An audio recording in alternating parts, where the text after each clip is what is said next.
맞추어서 다닐 때 이곳 있고 왕국 길을 다니며 큰 거 맞추어서 새 노래를 부를 때 세상 고생 모두 잊어버리니 나의 주를 내가 그의 곁에 서서 배우며 나의 주를 손에 못자국을 보아 알겠네.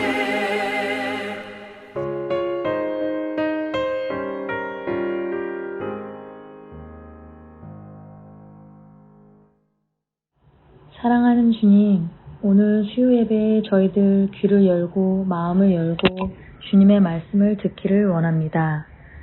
수요 예배가 아직도 온라인으로 드리지만 이렇게라도 예배를 드릴 수 있음에 이 또한 감사드립니다. 주님, 바쁜 생활 속에 묻혀 무엇이 중요하고 무엇이 우선인지를 잊고 바둥거리며 불평을 하며 지낸 시간들을 용서하여 주세요. 저희들 세상 유혹에 유동치 아니하고 오직 주님만 바라보고 모든 걸 주님께 여쭈며 오직 주님께 초점을 맞추어 주님과 함께 동행하며 살게 해주세요. 사랑하는 주님, 몸이 아픈 성도님들 또 마음적으로 힘들어하는 분들이 있습니다.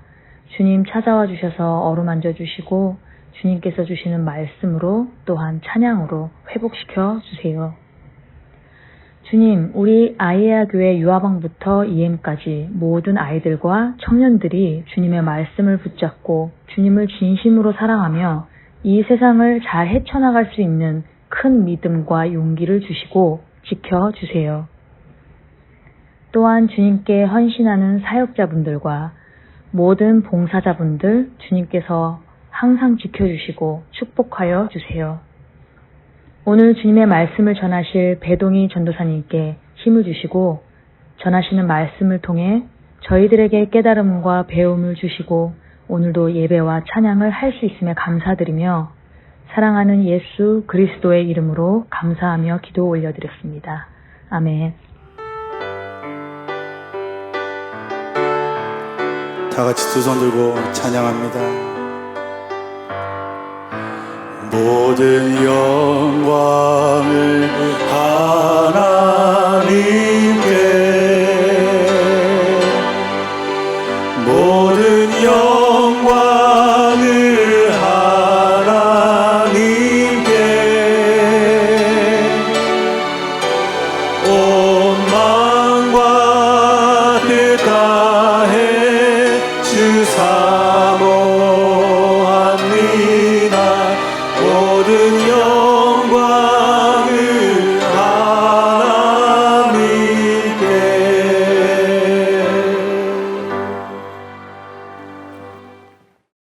오늘 우리에게 주시는 하나님 말씀은 열왕기상 21장 1절부터 21절까지입니다. 제가 봉독해 올리겠습니다. 그 후에 이 일이 있으니라. 이스라엘 사람 나봇에게 이스라엘의 포도원이 있어 사마리아의 왕 아합의 왕궁에서 가깝더니 아합이 나봇에게 말하여 이르되 내 포도원이 내 왕궁 곁에 가까이 있으니 내게 주어 채소밭을 삼게 하라. 내가 그 대신에 그보다 더 아름다운 포도원을 내게 줄 것이요 만일 내가 좋게 여기면 그 값을 돈으로 내게 주리라. 나봇이 아합에게 말하되 내 조상의 유산을 왕에게 주기를 여호와께서 금하실지로다 하니 이스라엘 사람 나봇이 아합에게 대답하여 이르기를 내 조상의 유산을 왕께 줄 수 없다 하므로 아합이 근심하고 답답하여 왕궁으로 돌아와 침상에 누워 얼굴을 돌리고 식사를 아니하니 그의 아내 이세벨이 그에게 나와 이르되 왕의 마음에 무엇을 근심하여 식사를 아니하나이까. 왕이 그에게 이르되 내가 이스라엘 사람 나봇에게 말하되 이르기를 내 포도원을 내게 주되 돈으로 바꾸거나 만일 네가 좋아하면 내가 그 대신 포도원을 내게 주리라 한즉 그가 대답하기를 내가 내 포도원을 내게 주지 아니하겠노라 하기 때문이로다. 그의 아내 이세벨이 그에게 이르되 왕이 지금 이스라엘 나라를 다스리시나이까. 일어나 식사를 하시고 마음을 즐겁게 하소서. 내가 이스라엘 사람 나봇의 포도원을 왕께 드리니이다 하고 아합의 이름으로 편지들을 쓰고 그 인을 치고 봉하여 그의 성읍에서 나봇과 함께 사는 장로와 귀족들에게 보내니 그 편지 사연에 이르기를 금식을 선포하고 나봇을 백성 가운데 높이 앉힌 후에 불량자 2 그의 앞에 마주 앉히고 그에 대하여 증거하기를 네가 하나님과 왕을 저주하였다 하게 하고 곧 그를 끌고 나가서 돌로 쳐 죽이라 하였더라. 그의 성읍 사람 곧 그의 성읍에 사는 장로와 귀족들이 이세벨의 지시 곧 그가 자기들에게 보낸 편지에 쓴 대로 하여 금식을 선포하고 나봇을 백성 가운데 높이 앉히매 때에 불량자 2 들어와 그의 앞에 앉고 백성 앞에서 나봇에게 대하여 증언하여 이르기를 나봇이 하나님과 왕을 저주하였다 하매 무리가 그를 성읍 밖으로 끌고 나가서 돌로 쳐 죽이고 이세벨에게 통보하기를 나봇이 돌에 맞아 죽었나이다 하니 이세벨이 나봇이 돌에 맞아 죽었다 함을 듣고 이세벨이 아합에게 이르되 일어나 그 이스라엘 사람 나봇이 돈으로 바꾸어 주기를 싫어하던 나봇의 포도원을 차지하소서. 나봇이 살아있지 아니하고 죽었나이다. 아합은 나봇이 죽었다 함을 듣고 곧 일어나 이스라엘 사람 나봇의 포도원을 차지하러 그리로 내려갔더라. 여호와의 말씀이 디셉 사람 엘리야에게 임하여 이르시되 너는 일어나 내려가서 사마리아에 있는 이스라엘의 아합 왕을 만나라. 그가 나봇의 포도원을 차지하러 그리로 내려갔나니 너는 그에게 말하여 이르기를 여호와의 말씀이 네가 죽이고 또 빼앗았느냐 하셨다 하고 또 그에게 이르기를 여호와의 말씀이 개들이 나봇의 피를 핥는 곳에서 개들이 내 피 곧 내 몸의 피도 핥으리라 하였다 하라. 아합이 엘리야에게 이르되 내 대적자여 네가 나를 찾았느냐 대답하여 내가 찾았노라. 내가 내 자신을 팔아 여호와 보시기에 악을 행하였으므로 여호와의 말씀이 내가 재앙을 내게 내려 너를 쓸어버리되 네가 속한 남자는 이스라엘 가운데 매인자나 노인자를 다 멸할 것이요. 아멘. 할렐루야. 오늘 수요예배는 우리 담임 목사님께서 이동 중에 계셔서 제가 함께 하겠습니다. 먼저 기도하시겠습니다. 하나님 아버지, 저희에게 이 시간에 성령의 능력으로 지혜를 더하여 주시옵시고 이 시간 감동을 주시옵시고 우리 삶에 꼭 필요한 그런 말씀을 전하여 주옵소서. 예수 그리스도의 이름으로 기도드렸사옵나이다. 아멘. 우리가 이런 질문을 할 수가 있습니다. 왜 하나님을 믿는가? 그러면 이제 19세기와 20세기에서는 하나님께서 살아계신다는 것을 증명하기 위한 많은 공부들이 있었습니다. 이런 공부들을 변증론, Christian Apology라고 하는데요. Apologetics. 이 신학교 가면 이런 거 전공도 있습니다. 그런데 학문적으로나 과학적으로나 이런 걸 증명하는 것은 사실상 궁극적으로 보면 불가능합니다. 왜냐하면 전도서 11장 5절에서 나오고 이사야서에도 나오지만 예레미야에서도 나오고 이것이 우리는 그릇 같아서 토기장이의 마음을 이해할 수 없는 것이다. 우리는 진흙이고 토기장이가 우리를 토기로 만드는 거죠. 우리는 창조된 피조물이고 그러니 우리는 하나님의 마음을 우리가 다 알 수도 없고 왜 그런지를 이해를 못한다는 거죠. 만사를 성취하시는 하나님의 일을 우리는 완전히 알 수 없다는 것을 겸손하게 받아들여야 한다는 것입니다. 그러니까 우리가 왜 하나님을 믿는가라는 것은 어떻게 설명할 수 있냐면 하나님의 은혜로 우리가 하나님을 믿게 된다. 이것이 정확한 것입니다. 근데 왜 하나님이 나를 사랑하실까? 이 생각을 하면 나보다 더 착한 사람도 많고 나보다 더 똑똑한 사람도 많고 나보다 더 잘하는 사람이 훨씬 많을 텐데 왜 나 같은 걸 사랑하실까? 이것 또한 이것도 하나님의 은혜로 하나님이 아시는 것이죠. 우리는 그 무한한 사랑을 받는 것으로 감사할 따름입니다.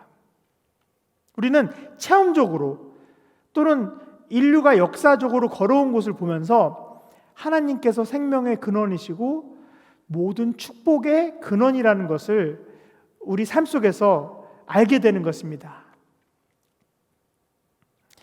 그래서 우리 젊은이들이 하나님이 있을까 없을까 믿을까 말까 이렇게 고민하는데 그거는 정말 허송세월입니다. 왜냐하면 우리가 이런 것들을 깨우치는 것이 아니라 은혜로 그 사랑과 은혜를 받아들이는 것이기 때문입니다. 하나님을 바로 믿으면 축복을 받고 또 영원한 생명을 얻게 된다는 약속이 있습니다. 그런데 여기서 이 바로 믿으면에서 이 바로라는 부분이 간단하지가 않습니다. 하나님의 은혜가 임하는 것입니다. 그래서 우리가 영적으로 깨어나야 이것을 느낄 수가 있습니다. 오늘 어떻게 하면 하나님의 축복을 받을 수 있도록 또 영적으로 깨어날 수 있는지를 오늘 선지자 엘리야 선지자의 이야기를 통해 여러분과 나누겠습니다.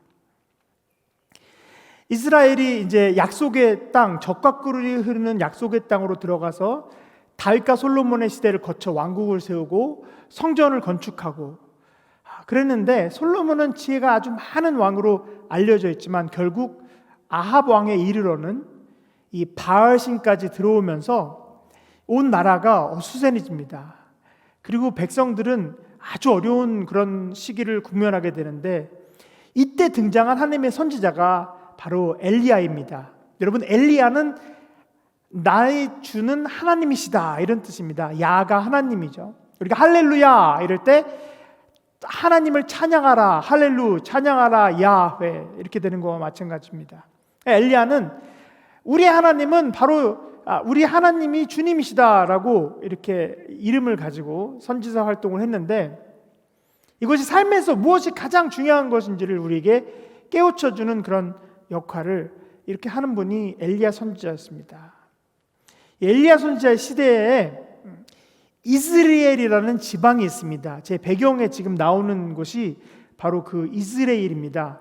얼마 전에 고고학자들이 발굴한 현장인데 이곳이 바로 나봇이라고 하는 사람이 포도원을 했던 그런 이스라엘 전역에서 가장 비옥한 땅 중에 하나가 바로 이스라엘이라는 곳인데 이 이스라엘이라는 뜻도 하나님께서 심으셨다라는 그런 뜻으로 보시다시피 경관이 좋고 또 비옥한 땅이었는데 이 나봇은 조상 대대로 이곳을 물려받아서 여기에서 포도원을 가꾸면서 살고 있었습니다.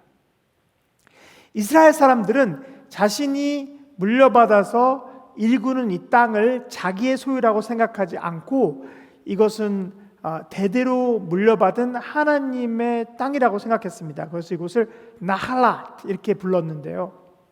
히브리어로 나할랏. 근데 이거는 그냥 땅이 아니라 하나님의 유산. 영어로는 inheritance 또는 heritage라고 합니다.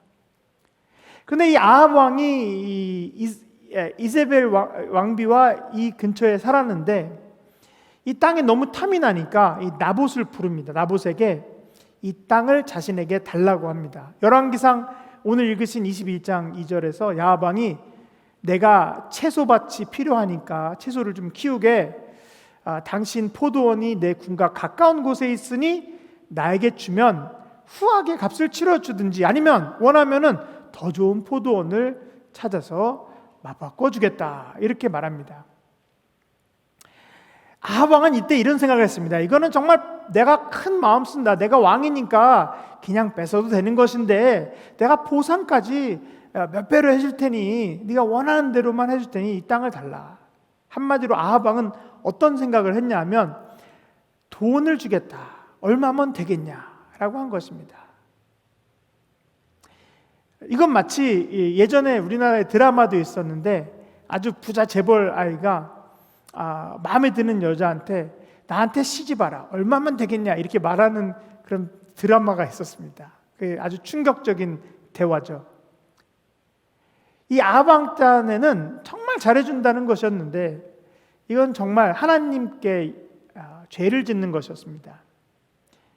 나봇이 횡재하는 것이라고 아합 왕은 생각했지만, 그러나 보통 사람 같으면 어쩌면 얼씨구나 하고 보상을 받았을 수 있습니다. 하지만 나봇은 이 포도원은 나할라였기 때문에, 즉 하나님과의 약속이었기 때문에, 자손 가문 대대로 내려왔던 사역을 하는 곳이었기 때문에 이걸 어떻게 라는 생각을 하고 거두절미하고 한 번에 안 됩니다 라고 왕께 말을 합니다. 3절에서 내 조상의 유산 나할라를 왕에게 주는 것은 여호와께서 금할 것이니 이 유산은 왕께 줄 수 없습니다 라고 벌벌 떨면서 말을 했습니다.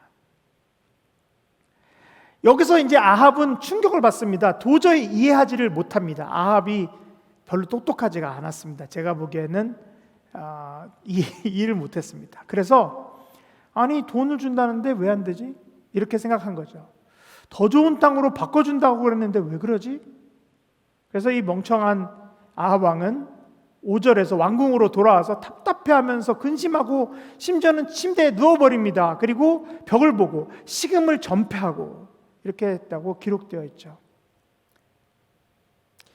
이 아합 왕은 첫 번째로 자신이 원하는 것을 가지지 못하기 때문에 조급해서 답답해서 이것을 봤을 때는 탐욕이 있었습니다. 그리고 두 번째로 이 아합 왕이 근심을 했다는 말은 머리로 이해가 안 되니까 이제 이런 생각합니다. 도대체 어찌 왕의 명령을 저렇게 쉽게 거절하는 걸까? 혹시 내가 무서워 보이는 것일까? 어쩌면 반란이 있는 것일까? 이런 고민에 빠진 것입니다. 근데 이제 옆에서 이 아합 왕보다 그 머리 위에 올라가 있는 아내 이세벨이 옆에서 그걸 봅니다. 이세벨에게 아합이 이제 투정을 합니다. 이걸 봤을 때는 나약하고 성숙함이 없는 그런 아합이었습니다. 나이는 들었지만 속은 아직 어린아이 같아서 엄마한테 투정하듯이 아내에게 다 일러바칩니다. 그러니 이세벨이 또 거기에서 해결해 주겠다는 마음으로 전체 하나님의 역사와 그 문맥은 이해 못하고 아내가 사악하죠. 사악한데 조금 수단이 있었습니다. 이세벨은 계략을 꾸몄습니다. 그래서 나봇을 억울하게 하나님과 왕을 능멸했다라는 거짓 누명을 씌워서 사람들을 사서 그렇게 씌우게 해서 바로 그냥 돌을 던져 처형하고 맙니다. 오늘 나오는 이 나봇의 포도원 이야기입니다. 이 일이 이루어지고 나서 엘리야는 하나님의 심부름을 받아서 아합 왕을 찾아가서 하나님의 말씀을 전합니다. 옛날 선지자들은 하나님의 말씀을 비전으로 보거나 듣고 이것을 전달하는 역할을 하기도 하고 또 백성들을 위해서 하나님께 간청하기도 합니다. 20절에서 아합 왕에게 이렇게 말합니다. 당신이 자신을 하나님 보시기에 악한 행동을 하도록 자신을 팔아 넘겼으니. 자, 여기서 굉장히 중요한 말이 나옵니다. 아합은 잘 몰랐는데 이 돈으로 모든 걸 해결할 수 있다고 생각하는 그런 마음은 마치 자신을 팔아 넘기는 것과 같다. 다시 말해서 우리가 돈으로 자신이 몸을 파는 것을 창녀라고 그러죠. 그런데 세상의 일들을 돈으로 해결할 수 있다고 생각하는 것도 자신을 팔아 넘기는 것과 똑같습니다. 이거는 아주 초보자분들이 잘 못 이해해서 그럴 때가 있는데, 내가 헌금을 이만큼 했으니까 나한테 이만큼 해주세요, 이런 분들이 어쩌다가 있어요. 처음 교회 오시면. 그런데 그렇게 할 수 없는 것입니다. 왜냐하면 하나님이 원하는 것은 그 마음과 온전함이기 때문입니다. 거래가 아니기 때문입니다. 우리는 거래를 하려고 모여서 예배를 드리는 것이 아닙니다.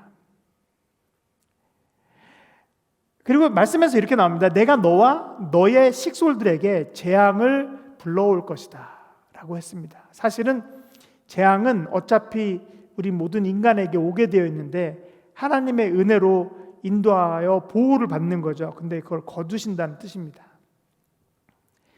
내가 내 자신을 팔아 여호와 보시기에 악을 행하였으므로.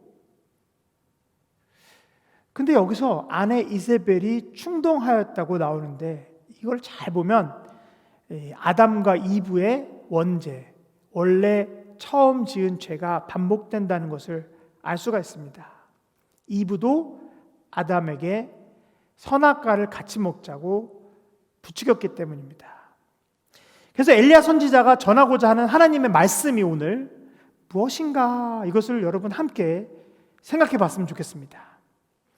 왜냐하면 이걸 잘 이해하면 축복의 길을 가는 것이고, 이것을 잘못 이해하면 자신을 팔아 재앙의 길로 가는 것이기 때문입니다.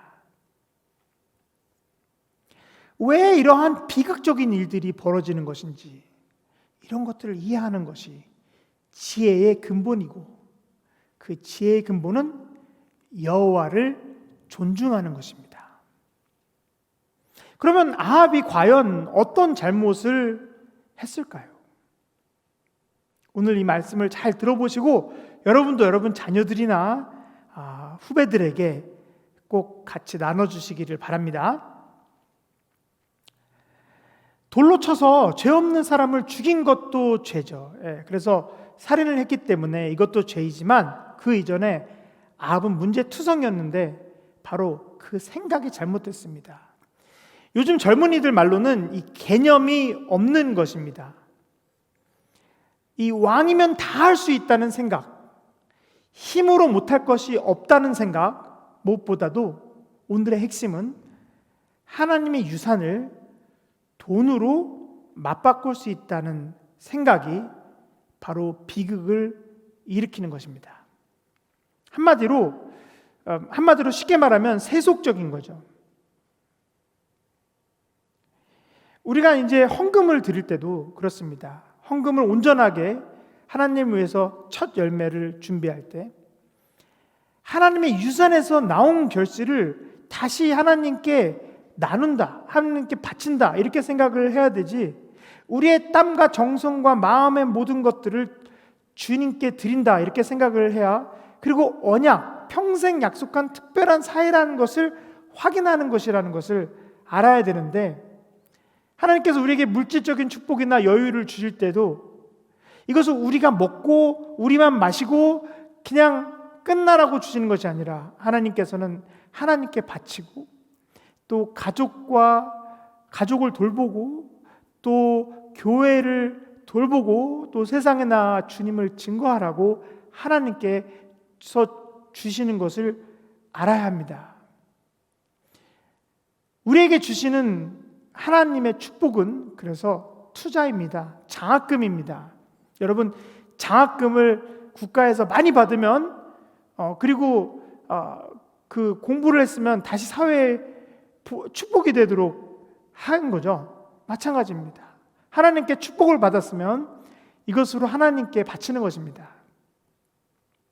하나님께서 씨앗을 한 방울 주셨는데 이것을 심어서 열매를 맺고 결실을 맺고 이래야 되는데, 당장 배고프다고 이 씨앗들을 다 끓여가지고 팥죽을 만들어서 먹거나 시장에 가서 팔아 넘기면, 이러한 것이 바로 하나님과 나의 관계를 맺지 않게 되는, 끊어버리는 결과가 되는 것인데, 아합은 어쩌면 이런 면에서 하나님이 어떤 분이고 또 우리가 어디에서 왔고 어디로 가야 하는지 이런 것들을 몰랐던 사람이었습니다.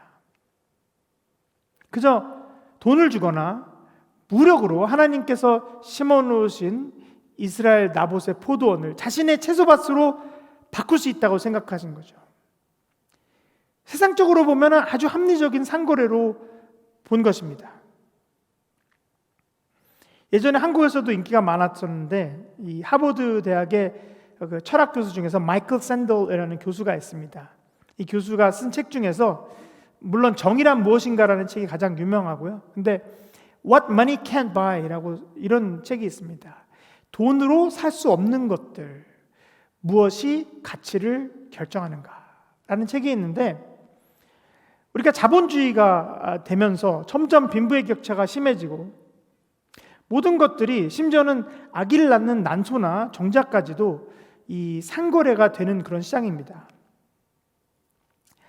그런데 또 신학교에서 저희 신학교에서 이 세속적 도시라고 하는 책을 1965년에 쓴 하비 콕스라는 제 지도 교수께서 계셨는데 5년 전인가 이런 책을 쓰셨습니다. Market as God, 신이 된 시장, 시장은 어떻게 신적인 존재가 되었나 라는 책을 써서 그 책을 보면 어떻게 사회가 이 교회의 구조하고 똑같이 되어 있는지, 그리고 어떻게 하나님이 이 사회의 돈 구조가 하나님을 교체했는지, 이런 것들을 잘 설명해 놓고 있습니다. 과거에 하나님을 잊어버리고 사람들은 돈을 숭배하게 되었다는 것은 어떻게 보면 지금 우리 모두가, 이 세상 사회가 아합같이, 이세벨같이 변했다는 것입니다. 그래서 과거에는 목사님을 존경했고 목사님들이 존경받을 만하게 생활을 했고 그랬는데, 지금은 팬덤이라고 그러죠. 팬덤을 거드는 유튜버를 되는 것을 아이들이 꿈꾸고 있습니다. 주말에는 하나님을 만나지 않고 페이스북에 올라온 취미생활에 될 만한 그런 자기들의 시간을 가지는 경우들이 더 많아졌습니다. 이렇게 되면 어떻게 되냐면 오늘 나봇의 포도원의 결말처럼 되는 것입니다. 우리 교회 청년들이 주일날 예배를 안 오는 원인들을 보면 일해야 돼서 뭐 이런 것도 있지만, 그것보다 그냥 쉬고 싶다, 오락하고 싶다, 오늘 축구 경기가 있다, 야구 경기가 있다, 이럴 때가 있습니다. 이것이 바로 이 하나님을 잃어버린 것입니다. 아합과 같이 모든 것을 우리가 이 세상에서 돈으로 살 수 있을까요? 그러면 얼마나 비극적인 결말이 있겠습니까? 만약 우리가 돈으로 할 수 있다면 결혼식에서 화려한 호텔을 빌려서 하객들도 진짜 가족이 아닌, 한국에는 대행 알바라는 게 있습니다. 대행 알바들을 고용해서 결혼식을 올린다면 그것이 정말 행복한 결혼식일까요? 저희 어머니 아버지께서 결혼을 하셨을 때는 이 돈이 없었죠. 그때는 아주 어려운 시기였으니까 1960년대 후반인데, 그래서 그냥 면사포 하나 두르고 이제 결혼하시고, 돈이 없고, 그래서 어머니 동생의 친한 친구가 카메라가 하나 있어서 그걸로 갖고 와서 사진 찍고, 이제 어머니 아버지는 아버지가 세미나가 있으셔서 그 온천 같은데, 충청도 온천 같은 데를 가신 것 같습니다. 그런데 제가 들어본 결혼식 중에서 가장 아름다운 결혼식입니다. 작년에 코로나 바이러스가 있을 때 우리 조희 전도사님 동생 데이빗이 이곳에서 줌으로 예배를 받습니다. 그때 하객이 없이 줌으로 하고, 친척들이 줌으로 보고, 가족 친구들이 줌으로 보고, 그리고 이곳에서 아주 작게 했는데 제가 본 가장 아름다운 결혼식 중에 하나였습니다. 이렇게 우리 삶 속에서 새 속에 물들어갈 때 우리가 지킬 수 있는 것이 있습니다. 아합과 이세벨은 세속적으로 계산이 빠른 사람들이었습니다. 그런데 그 계산의 가장 중요한 것들을 빠뜨렸는데 이는 나할라, 즉 우리의 삶은 하나님께서 주신 유산이라는 것입니다. 그 신앙의 뿌리입니다. 이것을 잊어버리면 절대로 행복할 수가 없습니다. 절대 행복할 수가 없습니다. 우리가 이제 대화를 나누다 보면 잘 들어보면 이 사람은 세속적인 사람이네라는 판단이 딱 쓸 때가 있습니다. 이런 것이 빨리 나오는 경우도 있습니다. 이러한 분들의 특징은 상대방도 자신처럼 생각할 거라고 착각을 할 때가 많습니다. 원래 인간은 다 상대방도 자신처럼 생각한다고 착각합니다. 그런데 다 들어보면 아주 다른 생각을 가지고 있습니다. 저 사람이 무엇을 원하는 것일까라는 생각을 하는 거죠. 저 사람도 나처럼 똑같은 것을 원하겠지? 이렇게 생각하는 경우가 있습니다.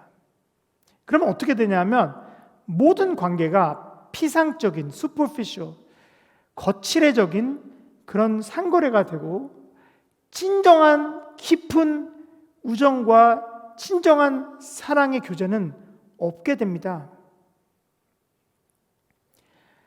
여러분, 아무리 수십 명, 수백 명을 잘 지내는 아는 사람이라 하더라도 진심으로 관계가 있는 그런 사람이 중요한 거죠.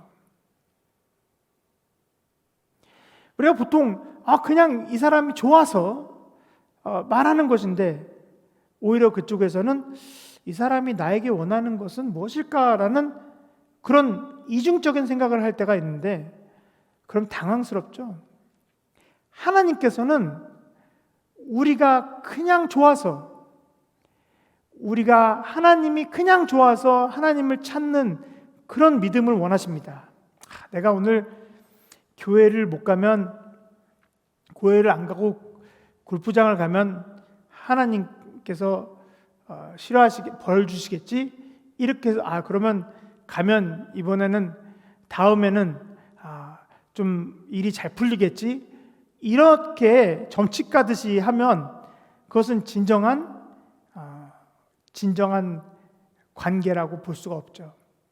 하나님 앞에서는 계산을 하는 것은 무척이나 어리석은 일입니다. 그런데 세상에서 너무 오래 물들으면 그래 어렸을 때부터 그런 것만 배우면, 그래서 가정의 분위기라는 것이 매우 중요한데 영혼을 세우고 돌보는 일에는 개념이 희박해집니다. 우리가 이제 교회에서 여러 가지 회의를 하는데 이때 어떤 냅킨을 살까, 또는 어떤 음식을 할까, 또는 테이블을 어떻게 배치할까, 이런 거를 자꾸만 얘기하다가 끝나는데 그 전에 하나님께서 무엇을 원하실까? 우리가 영적으로 어떤 방향으로 가기를 원하실까? 그리고 무엇보다도 같이 사역하면서 서로를 위해서, 서로의 성장을 위해서, 신앙을 위해서 기도해주고 이런 것들이 더 중요합니다. 이렇게 하면 결국 하나님의 축복의 열매는 나오게 돼 있기 때문입니다. 그러나 만약에 개념 없이 그냥 이 모든 것들이 어떤 아합이 생각하듯이 어떤 거래라고 그런 생각을 할 때는 열매를 맺을 기회에 맞춰서 사라지고 또 경쟁과 다툼과 시기와 자신의 생존만이 가장 중요하다는 우리 마음속에 가득하게 되는 이런 불행의 시작이 되는 것입니다. 제가 가끔 이민교회 청년들을 보면 목회자가 이 전화를 하잖아? 그러면은 이 청년들이 하도 많이 고생을 했는지 이번에는 어떤 일을 시키려고 전화하신 걸까? 이런 생각을 자동으로 하는 경우가 발견됩니다. 그래서 움츠러들고, 그래서 저는 이런 생각을 했습니다. 아니 도대체 얼마나 많은 일들을 시키기만 했으면 저렇게 되었을까?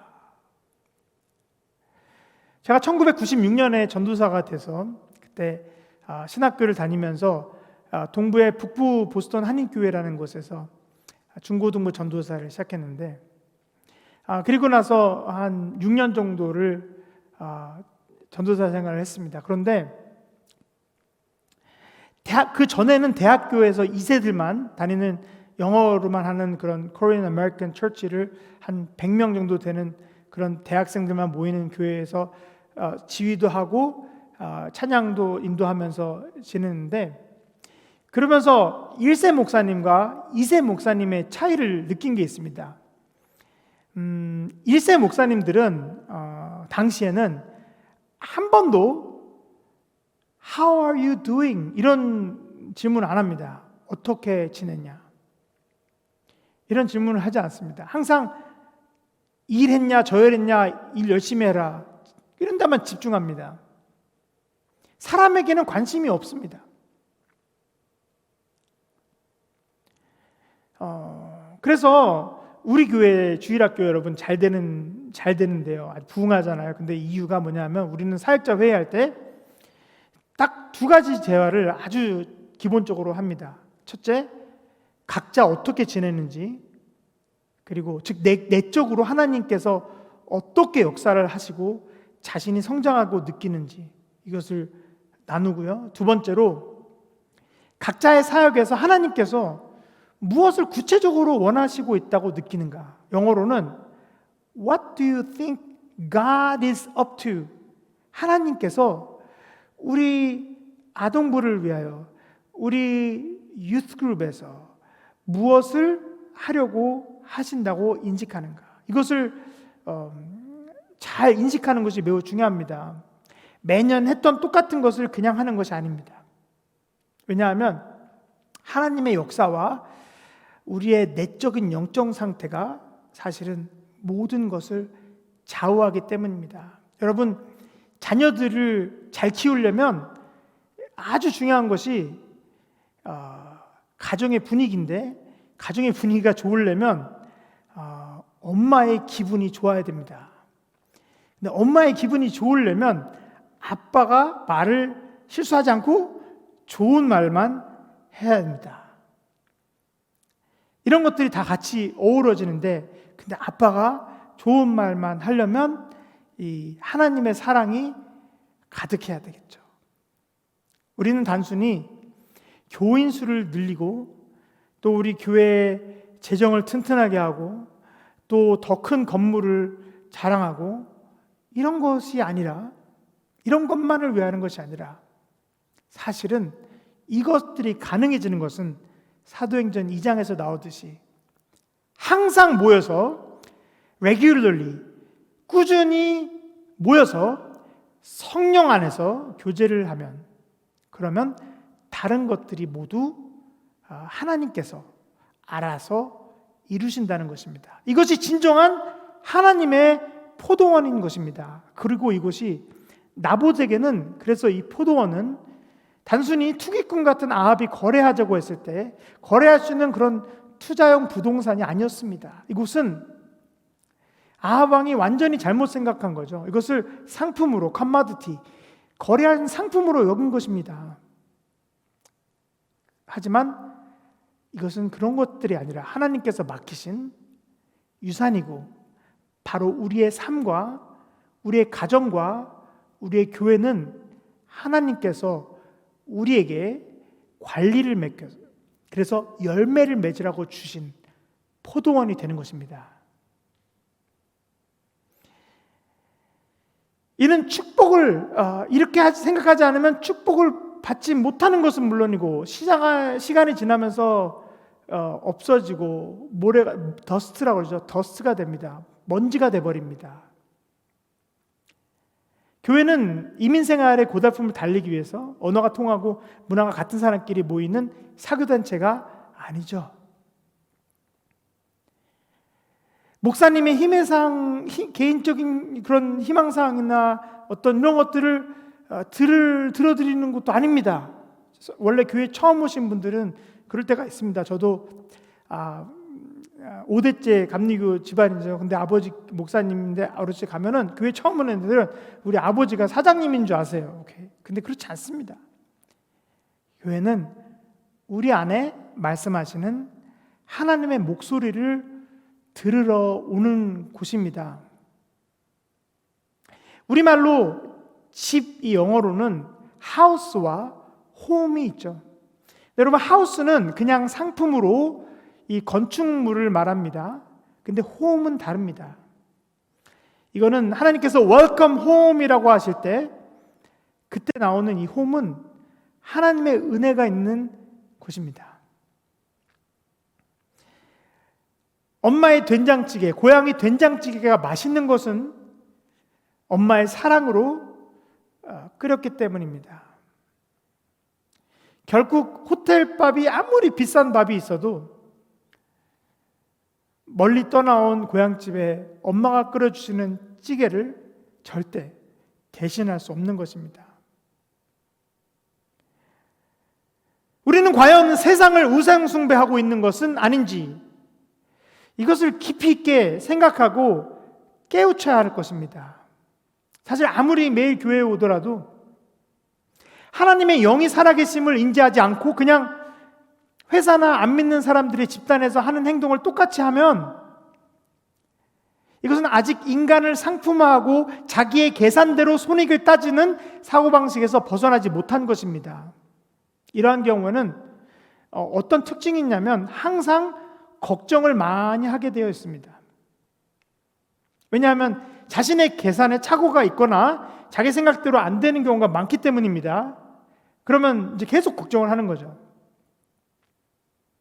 왜냐하면 이미 자기가 계획해 놓았기 때문에 이대로 안 되면 너무 힘들 것이기 때문입니다. 그러나 하나님 앞에 올 때는 하나님께 뭘 자기 생각대로 바라고 오지 않고 하나님께서 어떻게 하실 것인지, 어떻게 나를 인도하실 것인지 믿고 궁금하고 기대가 돼서 이것들을 듣고 더 알아가고 그리고 여기에 협력하기 위해서 그런 마음으로 와야 하는 것입니다. 그래서 저는 걱정을 하지 않습니다. 하나님께서 우리 교회를 사랑하시기 때문입니다. 오늘도 여러분 같이 수요 예배를 드리면서 이렇게 생각해 보시기 바랍니다. 주여 말씀하옵소서. 내가 듣겠나이다. 주여 말하옵소서. 내 마음이 열려있겠사옵나이다. 이것이 기도하는 자세입니다. 나의 뜻대로, 만약에 내가 뜻이 있었다면 나의 뜻대로 마옵시고 하나님의 나라가 내 삶에 임할 수 있도록 하옵소서. 나의 개인적인 생각은 하지 않겠습니다. 주님 이끄시는 대로 어디든지 주와 함께 가겠습니다.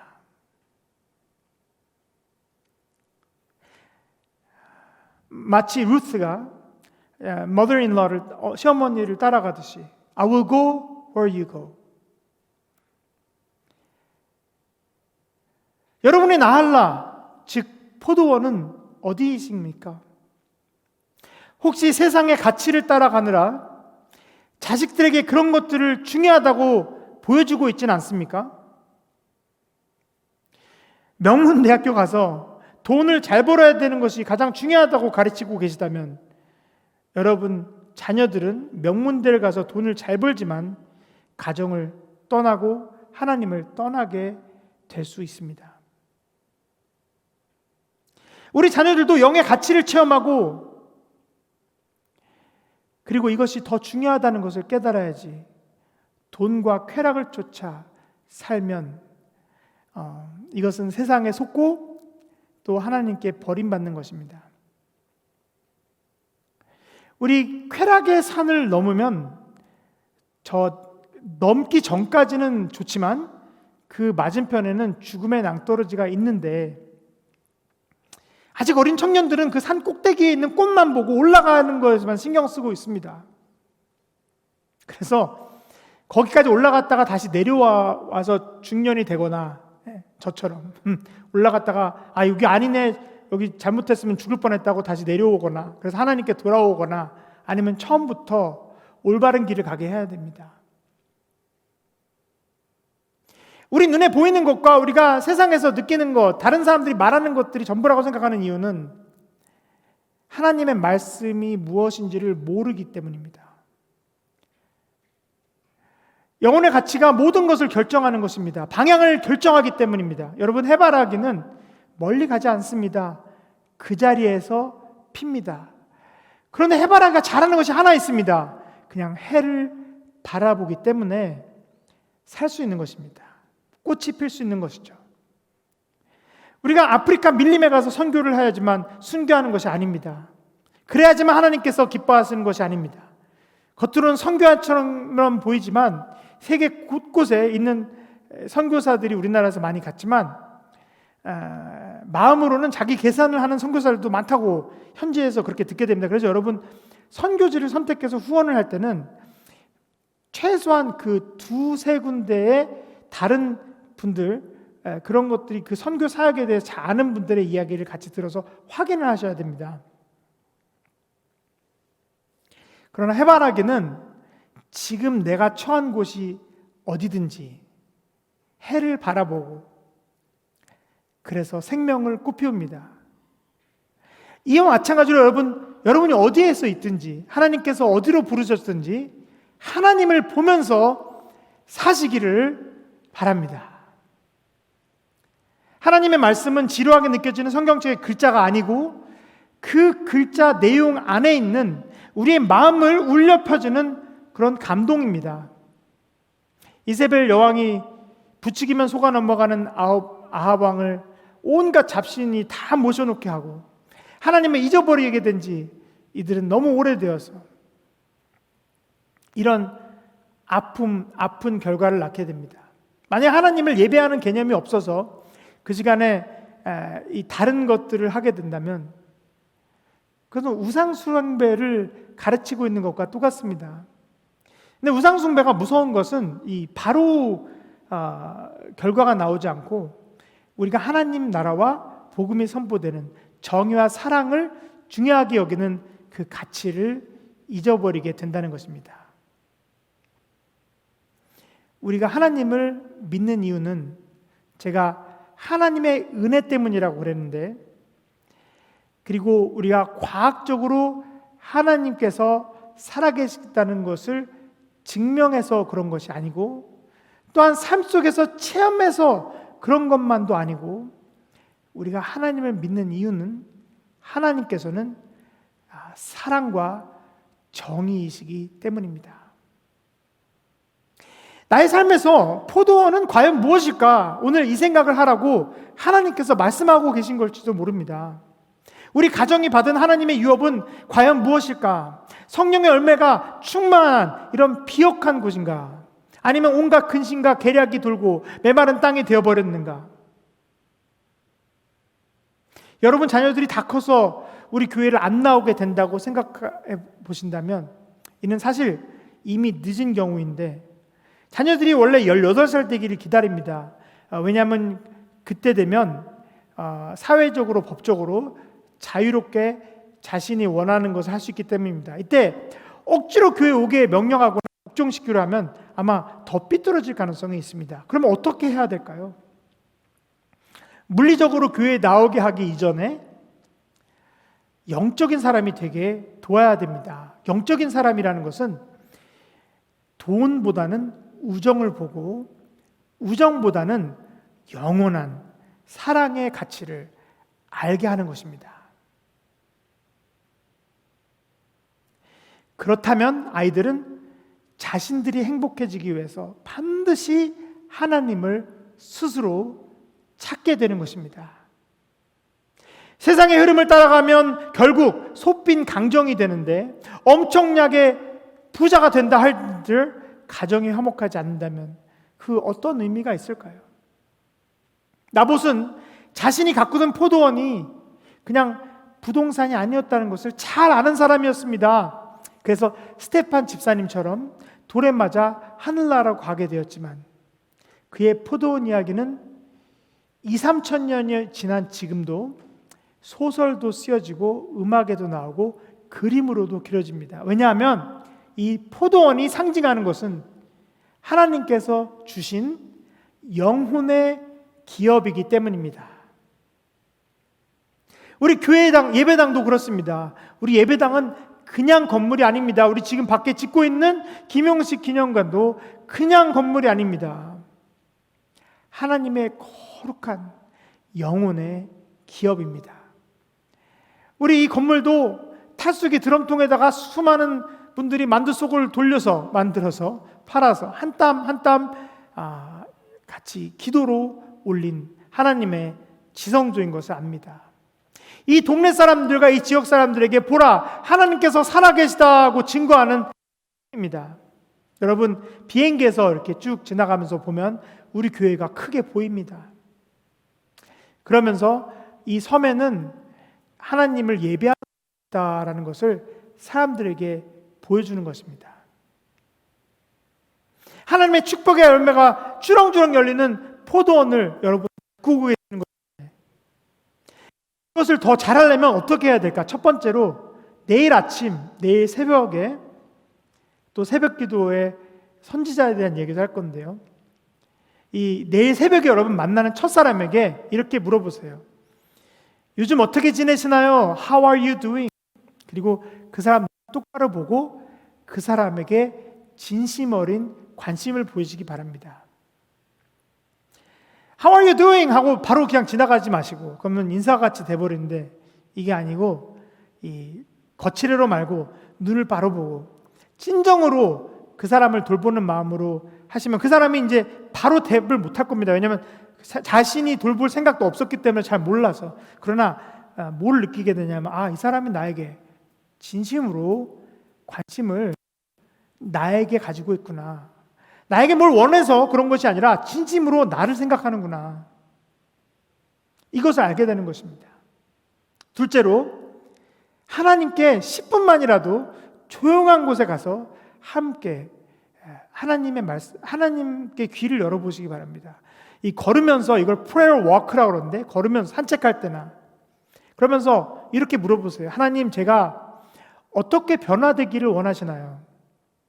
What do you want me to change? 이렇게 묻는 마음으로 마음의 귀를 열어보시기 바랍니다. 아니면 이것도 좋은 하나님께 편지를 쓰고 그리고 마음속으로 하나님의 말씀, 하나님께서 움직여주시는 것을 들으려고 해보십시오. 처음에는 잘 안 들려도 이거를 계속하죠. 그러면은 요즘 하나님께서 나를 이렇게 하시고 계시는구나 라는 것을 알게 됩니다. 이게 키 크는 거하고 비슷합니다. 여러분, 키 크는 게 이렇게 매일매일 재보면 잘 모르죠. 그런데 이 코로나 때문에 8개월, 1년 안 봤던 아이들이 요만했다가 아주 커져 있는 경우가 있죠. 우리 신앙도 그렇습니다. 이렇게 하루하루 보면 잘 모르는데 이 한 1년 정도 지나면 이게 하나님께서 이렇게 해서 나의 내면을 어떻게 인도하신 걸 알 수가 있습니다. 하나님은 우리 마음속에서 성령을 통해서 말씀하십니다. 여러분, 하나님께서는 목사님을 통해서 또는 장로님 통해서 그렇게도 말씀하시지만 그러나 아주 어린아이부터 모든 성도님들까지 하나님께서는 직접 그 마음속에 성령이 함께 하실 때 인도하시는 것입니다. 세 번째로 또 하나님의 말씀을 잘 들으려면 하나님의 뜻을 알고 싶으시면 조건 없이 항상 사랑을 해주고 응원해 줄 수 있는 그런 친구를 만드시기 바랍니다. 이게 시간이 좀 걸릴 것입니다. 왜냐하면 나는 조건 없이 항상 응원해 주지만 저쪽에서는 조건이 있고 그리고 내가 뭔가를 원한다고 착각할 수 있기 때문에 그렇습니다. 그러나 조건 없이 그 친구를 위해서 항상 응원해 주는 것을 하십시오. 그러면 수년이 지나거나 어쩌면 몇십 년이 지나면 그 친구가 알게 될 것입니다. 나를 진심으로 대해주었었구나. 그런 사람이 바로 목회자, 목회 대상으로만 친구를 목회 대상으로 여기고 항상 주겠다는 생각으로 하시면 저 사람이 나를 위해서 나를 섬겨주었구나, 이걸 알게 될 것입니다. 이런 친구들 한 명 한 명씩 늘려갈 때 우리가 포도원을 만드는 것입니다. 모든 사람들은 사랑의 눈으로 볼 수 있는 능력을 하나님께서는 주십니다. 돌봐하는 포도원이 있으면 어떤 것이냐면 외롭지가 않고 우울할 그럴 틈이 없습니다. 여러분, 애를 넷을 낳으면 기저귀 갈고 설거지하고 이 시간이 우울할 시간이 없습니다. 아무도 나에게 관심이 없어 이런 생각 못 합니다. 오히려 누가 관심 가져주는 게 미안합니다. 불편합니다. 왜? 시간이 없으니까. 우리 여러분 사랑하는 성도님들께서 배전도사한테 전화해서 배전도사 수고하는데 내가 밥 사줄게. 배전도사님 같이 밥 먹었으면 어때요? 이러면은 제가 되게 부담스러운 게 저는 지금 청년과 밥 먹어야 되고 이 돌봐야 되는 것들이 있는데 그래서 너무 미안한 겁니다. 왜냐하면 모두가 나를 통해 하나님의 사랑과 관심이 필요합니다. 여러분도 그렇게 되시기를 바랍니다. 우리는 사랑받기 위해 태어난 것도 맞지만 좀 더 정확하게 말하자면 우리는 이미 사랑을 엄청나게 받았고 모두 섬기기 위해서 태어난 것입니다. 나의 포도원에는 우리 가족도 있고 또 속회원도 있고 또 많은 이들과의 관계는 아합 왕이 생각했던 것처럼 계산과 거래를 하는 관계가 아니 하나님 가꾸라고 주신 영원한 포도밭이 되는 것입니다. 우리 모두 아합 왕의 잘못을 반복하지 않고 진정성 있는 관계를 통해서 하나님의 포도원을 가꾸시는 여러분이 되시길 주님의 이름으로 간절히 기도합니다. 네, 오늘 말씀 좀 길었는데 말씀 빨리 진행됐다면 여러분 들어보면서 여러분의 생각을 저와도 주시기 바랍니다. 기도하겠습니다. 여러분 오늘 기도로 마치겠습니다. 하나님 아버지, 하나님의 포도원이 되어 그리스도의 그 주 성령 열매를 맺으려고 이렇게 주님께 예배를 드리고 말씀을 묵상하고 하나님을 향하고 있습니다. 저에게 사랑과 은혜를 베풀어 주십시고 우리가 내적으로 또 이 세상의 가치가 아닌 하늘의 가치를 이해하고 하나님을 따라 축복을 받는 우리 교회가 될 수 있도록, 우리 성도가 될 수 있도록, 우리 일가 친척이 될 수 있도록, 온 인류가 될 수 있도록 주님께서 인도해 주시면 믿사옵나이다. 예배 시간 여는 하나님께서 함께 하시니 감사하며 주 예수 그리스도의 이름으로 기도드렸사옵나이다. 아멘.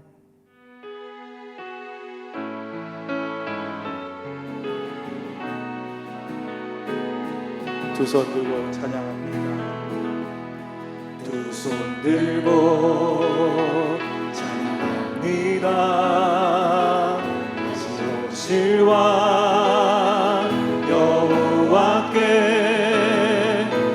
주만이 나를 다스리네. 나 주님만을 섬기니 헛된 마음